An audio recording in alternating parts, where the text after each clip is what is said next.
အားလုံးပဲမင်္ဂလာပါကျွန်တော်အိုမန်နိုင်ငံအတွက်အပြင်လုံးတဲ့ဗီဒီယိုတင်တဲ့အခါမှာကျွန်တော်ဗီဒီယိုမှာအများဆုံးမှတ်တဲ့ comment တွေကိုကျွန်တော်ဒီဗီဒီယိုတစ်ခုထဲမှာပဲကျွန်တော်ဖြည့်ပေးပါမှာဖြစ်ပါတယ်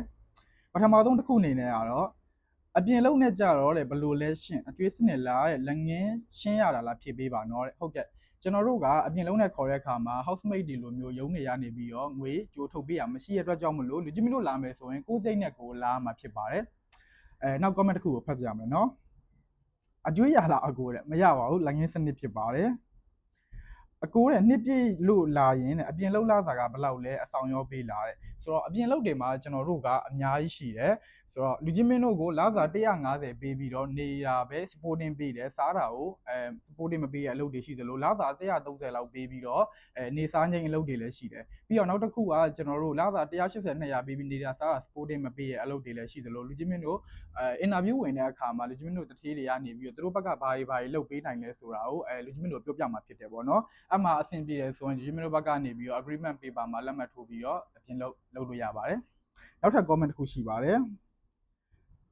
အကိုကြီးရဲ့လူကဘယ်လိုခေါ်တာလဲတဲ့ဆိုတော့ကျွန်တော်တို့မြန်မာနိုင်ငံကလာမယ်ဆိုရင်အပြီးစီးကျွန်တော်တို့85သိန်းကျွန်တော်တို့စာအုပ်လုပ်ပေးတာတွေရော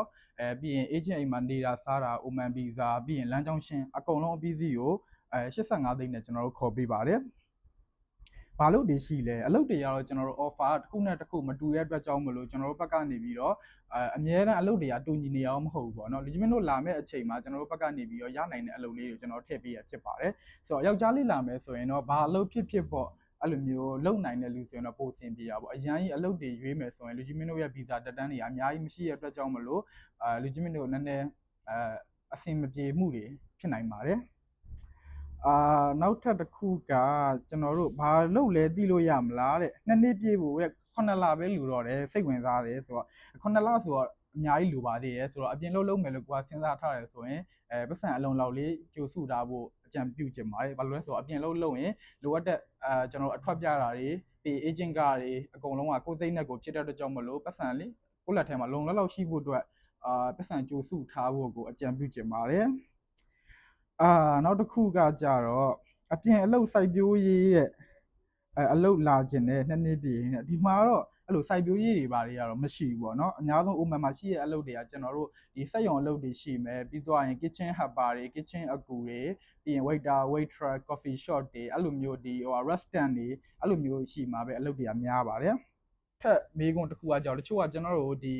messenger မှာတိုက်ရိုက်လာမေးတာရှိတယ်အပြင်လှုပ်ချင်တယ်လင်မယားတွေတူလာချင်တယ်တူနေပြီးတော့တူလှုပ်လို့ရလားဆိုရယ်မေးခွန်းပေါ့နော်အဲ့မေးခွန်းကိုကျွန်တော်တို့ဖြေရမယ်ဆိုရင်တော့တူလာလို့ရ